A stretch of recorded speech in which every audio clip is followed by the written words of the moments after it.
Bonjour à tous, nous nous retrouvons à nouveau pour une nouvelle vidéo qui portera aujourd'hui sur le PEA. Vous avez déjà vu ce sujet avec Marie qui aura fait une vidéo il y a plusieurs mois, mais avec le changement dû à la loi des finances de janvier 2019, nous avons choisi de revoir ce sujet, de l'approfondir et de rentrer dans les détails. Le PEA, le plan d'épargne en action, a été créé en 1992 afin de favoriser l'investissement boursier en France qui était alors très bas, comme aujourd'hui d'ailleurs avec les 420 milliards d'euros épargnés sur les livrets A et comptes bancaires des Français. Ce livret A est donc une forme de compte-titre de droit français qui bénéficie de certains avantages, ou nous pouvons aussi le dire cadeaux fiscaux. Uniquement sur les marchés boursiers européens, le PEA s'investit soit en direct avec le PEA bancaire, soit par le biais de fonds financiers. Il n'y a aucune limite d'entrée au PEA, toutefois il a un plafond maximum de 150 000 €. On peut avoir un PEA par personne et non par couple. Un couple peut en avoir deux, mais un PEA est uniquement à titre personnel et il est non soumis à l'impôt sur le revenu si il est gardé 5 ans. Alors, il ne sera soumis qu'aux 17,2% de prélèvements sociaux. Donc, un sacré cadeau fiscal. Tout d'abord, avant de vous expliquer comment ouvrir un PEA, j'aimerais vous rappeler qu'il ne faut pas investir tous vos fonds et vos actifs financiers dans le PEA. Le PEA étant un outil financier qui bloque l'argent à 5 ans afin de profiter du cadeau fiscal, il faut donc être prêt à lâcher de l'argent dont vous n'aurez pas besoin de manière immédiate et qui ne vous mettra pas en danger. Rappelons-nous, l'objectif est d'éviter une surexposition aux marchés boursiers qui sont soumis à une très forte volatilité. Maintenant, voyons comment ouvrir ce fameux PEA. Il peut être ouvert de deux manières, soit en direct auprès de votre conseiller bancaire, soit auprès d'une banque en ligne. Ceci donc seul. Autrement, vous pouvez l'ouvrir avec un mandat de gestion, ce qui est d'habitude beaucoup plus coûteux. Nous allons donc nous pencher sur la première solution, car avec Ibou, nous encourageons l'ouverture d'un PEA seul, soit via votre banque ou via une banque en ligne. Tout d'abord, il faut le savoir, il n'y a aucune obligation minimum de montant à investir pour le PEA. Certaines banques en ligne mettront un montant d'entrée de 100 ou 300 €, mais ça est à leur dépens. Le droit français ne met aucun montant d'entrée au départ. De plus, il y a un fort potentiel de flexibilité car le PEA peut faire l'objet d'un transfert facile d'une banque à une autre. Tout au long de votre vie, vous pourrez donc le transporter avec vous. Il faut donc bien regarder les frais de transfert du PEA si vous savez un jour que vous comptez quitter votre établissement bancaire ou votre banque en ligne. Nous reviendrons dessus avec une vidéo exclusivement réservée à cet outil financier, mais nous allons en parler rapidement car il aura, et oui, un impact sur votre PEA. Tout d'abord, la loi Pacte permet aujourd'hui aux jeunes adultes rattachés au foyer fiscal de leurs parents, entre 18 et 25 ans, d'ouvrir un PEA jeune. PEA jeune dont l'idée était à l'initiative de la Fédération des investisseurs français, la F2IC. Ce PEA jeune permet de déposer de l'argent d'une manière beaucoup plus minime, avec un plafond de 20 000 € qui est déductible du plafond de PEA, additionné PEA, PEA-PME des deux parents, donc du foyer fiscal ou du parent seul s'il constitue son foyer fiscal. Il faut donc penser à cela. Si vous ouvrez un PEA maintenant, que vous avez des enfants en bas âge, posez-vous la question, voudriez-vous qu'un jour ils ouvrent à leur tour le PEA ? Alors, pensez que votre plafond à vous sera baissé. Toutefois, il faut bien s'en rappeler, une fois les 25 ans passés, le PEA jeune devient alors un PEA normal et son plafond redevient à la hauteur des 150 000 € et n'est plus déductible du PEA des parents. C'est donc pour une durée de temps minime. Tout d'abord, je vais faire un mémo sur l'ancienne fiscalité du PEA. Les anciennes règles de fiscalité taxaient fortement et de manière dégressive le PEA avant 5 ans. Si on effectuait un retrait entre 0 et 2 ans, on était alors taxé à 39,7% sur les gains et les dividendes. Si le retrait est effectué entre 2 et 5 ans, on était alors taxé à 36,2%, un montant donc qui n'est pas négligeable. Et ensuite, si on sortait son argent entre 5 et 8 ans, cela n'était taxé qu'avec les prélèvements sociaux à 17,2% comme aujourd'hui. Toutefois, cela entraînait une clôturation directe du PEA. Ça a été largement changé grâce à la loi Pacte et à la loi des finances de janvier 2019. Dorénavant, une nouvelle fiscalité beaucoup plus simple s'applique au PEA. En voici les détails. Nous allons commencer par l'idée qu'on ne paye pas d'impôts aujourd'hui tant qu'on ne retire pas d'argent du PEA. C'était le cas autrefois, mais je préfère le rappeler. C'est de l'argent qui, pendant qu'il est sur le PEA, est entièrement défiscalisé. De plus, lorsque vous effectuez un retrait, la mise de départ et les versements au fur et à mesure ne seront pas taxés. On ne taxe sur le PEA que les plus-values, donc les gains et les dividendes. C'est quelque chose dont il faut se rappeler et c'est vraiment non négligeable. Ensuite, les dividendes. La règle sur les dividendes n'a, elle, pas changé. Si on sort des dividendes avant 5 ans, ils seront alors considérés comme gain plus dividendes et donc comme un retrait du PEA. Ils seront alors taxés avec la flat tax dont nous parlerons plus tard et cela entraînera une clôture du PEA.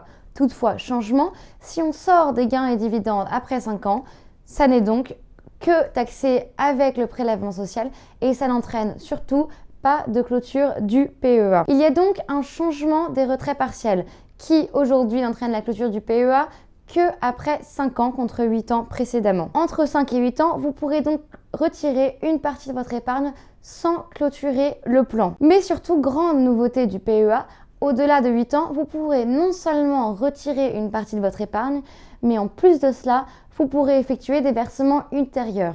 Autrefois, une fois le premier retrait effectué, aucun versement n'était plus possible et on retirait alors ce qu'il y avait sur le PEA, un peu comme on tire le lait d'une vache à lait. Aujourd'hui, on peut au fur et à mesure effectuer de nouveaux versements et donc remplir son PEA sans que cela soit un problème. Après, bien sûr, 8 ans à garder en tête. La seule exception à noter à ces règles est bien entendu le décès du détenteur. Cela crée une anomalie dans le système et est donc entièrement à part. Mais nous en reparlerons ultérieurement. Parlons donc maintenant de ce changement de taxe. Depuis le 1er janvier 2019, avec la loi sur les finances, il existe aujourd'hui uniquement le prélèvement forfaitaire unique, appelé le PFU, et plus communément, nous l'appellerons aussi comme ça, la flat tax. Cette flat tax s'élève à 30% et elle s'applique entre 0 et 5 ans, contrairement autrefois à un double régime, 0, 2 ans, 2 ans, 5 ans. Changement qui simplifie très largement notre vie à tous. Eh bien, c'est simple.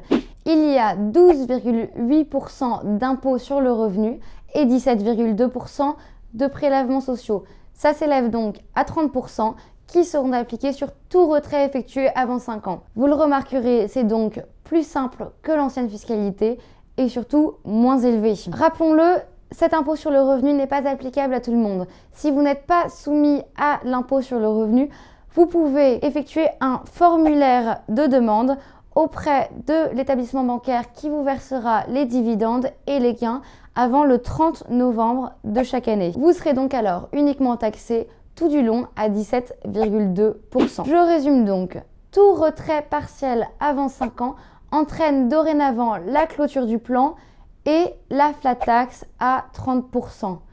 Ensuite, entre 5 et 8 ans, nous n'avons pas de clôture du plan, mais les prélèvements sociaux à 17,2%. Et ensuite, après 8 ans, il n'y a non seulement pas de clôture du plan, mais les versements deviennent possibles et les prélèvements sociaux à 17,2% s'appliqueront tout du long. Je tiens à le rappeler, ces prélèvements sociaux qui sont aujourd'hui à 17,2% sont changeants, ne l'oubliez pas. Ils peuvent augmenter ou baisser selon la politique, l'actualité économique. Il ne faut donc pas se fier à un montant qui restera fixe. Nous l'avons vu dans le passé, elle est déjà passée de 15,5% à 17,2%. Nous l'avons donc dit avec Iboom et nous cessons de le dire, les fonds doivent être investis à moyen long terme, idéalement vraiment 5 à 8 ans et si possible 8 ans. C'est donc pour cela que nous avons une politique de long terme, non seulement sur nos actions, mais sur notre fiscalité. Iboom s'adapte donc à votre PEA avec son portefeuille France surtout. Maintenant, posons-nous la question, car cela sera compliqué pour ceux d'entre vous qui avaient un PEA dans le passé. Quels taux de prélèvements sociaux vont-ils s'appliquer ? Eh bien, c'est simple. Pour les plans ouverts depuis le 1er janvier 2018, tous les gains sont et seront à l'avenir soumis au taux en vigueur au moment du retrait. Le taux en vigueur aujourd'hui est donc de 17,2%. Puis, pour les plans ouverts entre le 1er janvier 2013 et le 31 décembre 2017, on applique ici un double régime. Les gains réalisés durant les 5 premières années du plan seront soumis au prélèvement du taux historique, avec donc, comme on en a parlé avant, entre 0 et 2 ans et entre 2 et 5 ans. Et les gains suivants seront taxés au taux en vigueur au moment du retrait. Puis, pour les plans ouverts avant le 31 décembre 2012, on applique ici aussi un double régime. Le taux historique vaut pour les gains constatés jusqu'à fin 2017 et pour les gains plus récents, c'est le taux à la date du rachat qui est retenu. Lorsque vous allez choisir un établissement bancaire dans lequel ouvrir votre PEA, que ce soit une banque en ligne ou une banque avec votre conseiller bancaire, il y a des petits points dans le contrat à regarder. Mais lesquels sont-ils? Tout d'abord, les frais de courtage. Les frais de courtage s'appliquent différemment selon les établissements. Il y a certains établissements qui appliquent un frais de courtage tout au long, mais c'est quand même relativement rare. Et surtout, dans la majorité, et nous allons en parler, certains frais de courtage changent selon les tranches d'ordre.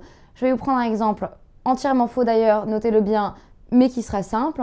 Entre 0 et 100 euros d'ordre, un frais de courtage va être à 1 euro et entre 100 et 500 euros, le frais de courtage sera à 5 euros. Ce que je veux dire par là, c'est qu'il faut donc se poser une question avant d'ouvrir votre PEA. Allez-vous souvent effectuer des petits versements et des petits ordres ou allez-vous effectuer plus rarement de gros ordres? Il faut dans ce cas-là penser à quel frais de courtage sera le plus intéressant pour vous et choisir ceci en amont de votre banque. Certaines banques toutefois sont assez intéressantes car elles proposent sur un même PEA plusieurs plans et abonnements qui permettront d'adapter votre PEA et les frais de courtage à la manière dont vous investirez qui peut changer avec le temps. Attention toutefois aussi à bien regarder les notices de frais car même si certaines banques appliquent un même taux en France, elles peuvent appliquer des taux plus forts pour les frais de courtage pour les places étrangères. Pensez donc bien à sur quelle place de marché international vous allez faire vos investissements. Dans le cas d'un PEA, vous avez un accès à l'Europe et certaines banques vont changer leurs frais de courtage selon les pays. Ils peuvent donc être différents pour la France ou pour l'Allemagne. Regardez donc bien les pointillés du contrat. Comme je l'ai souvent répété dans cette vidéo, vous avez un accès au marché boursier européen. Mais attention, chaque banque va négocier avec les bourses de chaque pays. Certaines banques auront donc des accès plus limités que d'autres et n'auront pas accès à toutes les places. Souvent, elles ont un accès qui est généralement élargi, mais faites tout de même bien attention à vérifier que les actions qui vous intéressent sont dans les propositions d'investissement de votre banque. De plus, les titres éligibles à l'intérieur des plans ont été élargis avec la loi Pacte, notamment aux instruments commercialisés par les plateformes de financement participatif. Toutes les banques n'ont pas encore négocié leur accord et donc ne vous donnent pas encore accès à ces investissements.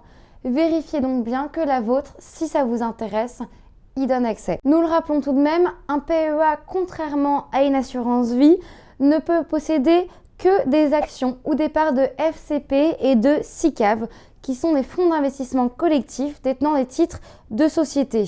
Autrement, avec un PEA, vous pouvez investir en direct dans les sociétés européennes. Contrairement à une assurance vie où vous avez là accès à beaucoup de choses différentes, comme par exemple les obligations et bien d'autres. Faites donc bien attention à voir que le PEA n'est limité qu'aux actions FCP et SICAV. Voyez si cela vous convient avant de choisir un PEA. Il s'agit de penser son PEA comme un garde-meuble. Lorsque vous mettez des meubles au garde-meuble, on vous fait payer un droit de garde sur la durée. Le PEA est pareil. Souvent, les établissements bancaires avec des PEA ont des droits de garde très faibles. Mais attention, surtout maintenant que le PEA peut être gardé plus longtemps puisqu'on peut y mettre plus d'argent, vérifiez bien qu'il ne soit pas trop élevé, qu'il ne s'élève pas dans la durée et surtout qu'il vous corresponde. Merci d'avoir regardé cette vidéo. Nous en ferons plus dans le futur où nous parlerons des assurances vie, des comptes titres, des PEA PME et des PEA jeunes. Tout cela afin que vous puissiez, si vous n'avez pas encore choisi votre plan d'épargne, choisir le plus adapté à vous. Même si bien sûr, nous l'avons dit, le PEA et le PEA PME peuvent s'ajouter et il y a d'ailleurs un projet de loi très attendu en faveur du PEA-PME qui, lorsqu'on additionnerait les deux plafonds du PEA 150 000 € et du PEA-PME 75 000, plutôt d'être séparés à des plafonds distincts, s'additionnerait pour faire un grand plafond. Dès qu'elle sortira, nous serons sûrs de faire une vidéo sur le sujet. N'hésitez pas à liker, commenter et partager. Et à bientôt avec l'équipe iBouffe.